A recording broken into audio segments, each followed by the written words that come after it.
because so many people around the world consume Hollywood, and they have painted images of us that are untrue or only a small fraction of who any of us are.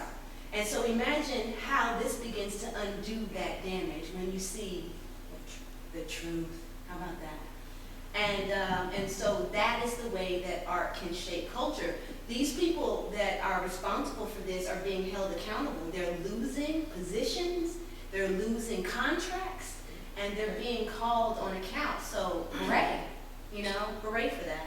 I'm getting a little bit emotional, but it's because so much matters to me. And it also tells us what to tell our children.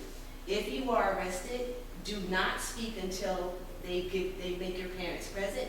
Ask for a lawyer repeatedly, say nothing. Because what happened in this story is that some of their parents told them to just say what they wanted to hear so you can go home. Of course, we all know if you confess, you're not going home. So yeah, major thing for me. And then on a lighter note, because I'm a very lighthearted person, another thing that is very important to me talks about how our cultures intersect. And one show that does that fantastically well on Netflix is a show called On My Block, which takes place in Compton, I believe. And it's all Black and Latinx kids growing up there. And it's not the thing we always see, right? There's some gang violence there because that's true, but there's just also the beauty of living life. And what they've done on season 2 is they celebrated Latinx families in season 1, which was amazing. In season 2, they celebrated Black fatherhood. And watching Black fathers be there for all of the kids in the neighborhood is extraordinary. Because what we see on Hollywood and television the most is that Black fathers aren't there. Well, let me tell you something. They are. Not all of them, but not all fathers are there anywhere. But Black fathers are there, and some of the most amazing fathers I know are Black fathers. This clip that I'm going to show you guys doesn't have to do with that, but this group of young people are people we never get to see before. The young Black man in this, I think the character's name is Jamal.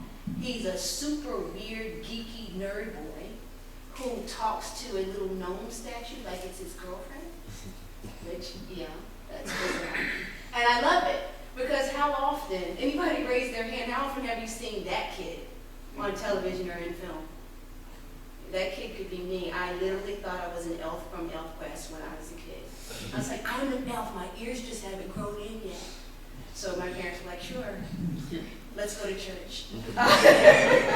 So we're going to show a clip from On My Block that shows you kind of that cast and how very cool they are.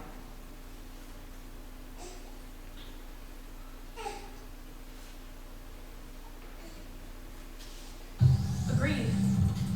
I'm leaving Freebridge. I'm starting boarding school at the end of summer. Wait, what? Are you serious? Not talking to you. But you forgave me. I changed my mind. Anyway, I finally realized that it doesn't matter if any of you are on Team Monse because I'm on Team Monse. And that's all I need, so I'm out. Okay. Good luck. Okay. Good luck. Yeah.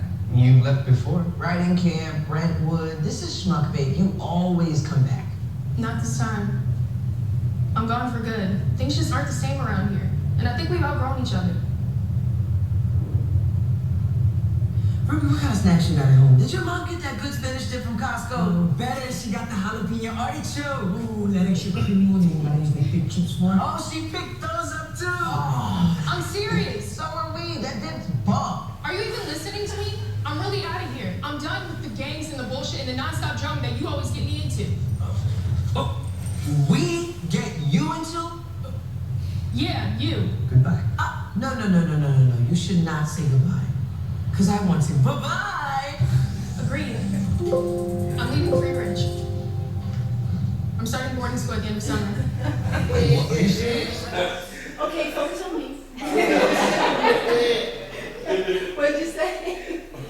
So, a amazing thing about that character, Monte, is that she has a Latinx mom and a Black father, and so she's one of those bridges that I've been talking about. But now we're kind of coming down to the last moments, and I see so much multiculturalism out here. So I wanted to know if you guys wanted to talk to us about any of your experiences or ask any questions. Don't be shy. Anyone? No questions? What? I have a TV show on Netflix right now. Oh, you do? It's called Family Reunion. Oh, this is your show. Well, I'm a music composer and music supervisor. Fantastic. Did you guys hear this? What's your name? Wonderland. Wendell. Haynes. Wendell Haynes is a part of Family Reunion, which is a new show. It just dropped about a week ago or 2 weeks ago. The first season in its entirety, it's about a black family that's reunited at mom and dad's house, starring Loretta Devine and Shaft, Richard Roundtree, and is it Tia or Tamara? Tia. It's Tia Mowry. And so this is a comedy that shows, again, another kind of black family, and you're the composer. Great, thank you. So, anyone else want to share, or did you have more for her? Yeah, that's good. I like that. Anyone else have anything? Yes, please. There's something, talking about how Netflix is doing things. I know, we certainly watch a lot of that stuff, Indian Netflix and Canadian things. So I know Netflix sometimes streams different things in different countries. So I imagine there's maybe a lot of content that we're also still not getting. And are those things that are just based on like FCC laws, or is that Netflix decision? Do you know? Yeah, I think If people say like, I was up in Canada, I was in Philippines, I was in India, I saw this great show, how come it's not available for me? Can I petition Netflix to? Yeah, it's licensing deals. Sometimes certain companies will have licensing deals for certain regions, and so they can't cross over. And then sometimes it's just like monetary, which countries they think it's going to get best in. So it's a combination of those things. But there is a website where you can request that Netflix get certain material, and I'll have to look that up and make it available. But I think it's going to be more and more reduced content, because as more content does come online, the traditional production houses like Warner Brothers, etc., they're pulling their content off of Netflix now and setting up their own streaming services. Like Friends is no longer available on Netflix. The Office is no longer available. So I think Netflix has done a good thing in that there will be more competition now.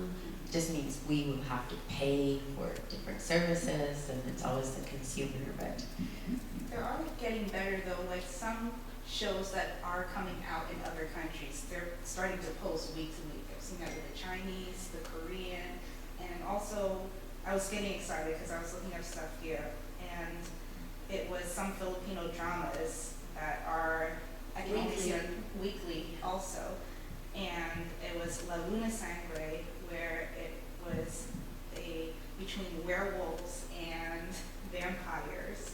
And another one too, La Luna Sangre. Yeah. It's like twice, in a better way. But also the General's Daughter, and Provinciano, which is the countryman, where it's also more with drug cartels, if you want to get into that. Yeah, so I do think it's a good thing that it's, like you said, it's spreading, the cultural content is being recognized as really valuable, and it's starting to spread to other networks. And like you said, the only thing is now we're paying for 18 subscriptions, so why did we get rid of cable? Yes, please. I think going along with that, Netflix is almost a victim of its own success, because they did this so well. They showed all these other content companies, content holders, that they can do it too. And so you have Disney Plus, you have that's in the works. You have Warner working on their own thing. There's Hulu, there's Amazon Prime, and there's all these others that are launching. And traditional television is going to be atomized and commercialized in a way that it never was before. So we're going to all be paying for streams of this studio or that studio or the other. And Netflix has a challenge ahead because they had not done as much of their own content until the last few years, and now they're starting to ramp up, and they're spending literally billions of dollars creating their own content, and they're making deals with all sorts of like comic book publishers and the Obamas. The Obamas is as well. Shonda Rhimes, they stole Shonda Rhimes from ABC, and that's like taking someone's queen off the board. That's fighting words. I think that's why Disney was like, oh yeah, Yeah. okay. So we're gonna start our own thing. And so I think we're gonna see this go into the international arena as well. We're going to see Netflix competing for this, and Disney and Time Warner and others may as well. Mhm. And we'll see a lot of competition. And in fact, it may actually be better for the viewers because this is one of the few areas where there is real competition. Yeah, So, yeah. I do think in some ways Netflix did get ahead of the game, and so hopefully they can hold on to that edge. I'm not sure. Recently, the movie Late Night with Mindy Kaling and Emma Thompson. Emma Thompson. Mindy Kaling wrote that Yeah. movie for her, and for Emma, was it Amazon or Netflix that produced it? It was I think Amazon. it was Amazon. So okay, sorry, no, but very similar. I think Netflix is producing, content that would not be written for somebody like Mindy or for Emma because of ageism and racism in Hollywood. So by releasing that, in this case Amazon, that's also great for the viewer. And to your point, Mindy Kaling has also teamed up with Richard Curtis, who is the writer-director of a lot of favorite rom-coms like Notting Hill, like Four Weddings and a Funeral, and what were you saying?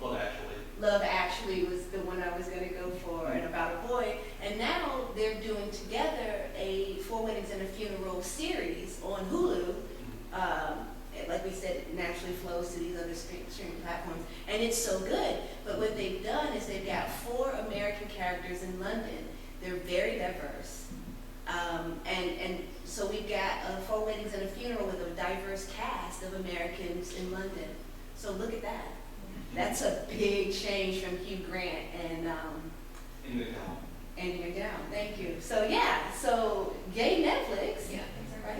And with all the streaming services, they're also getting critical acclaim too. It's not just second best or like take what you can get. They're getting recognized, and the program is. Now there's a joke about a separate category for Netflix and Emmys. And Yeah, exactly. They're scaring the big boys. They are.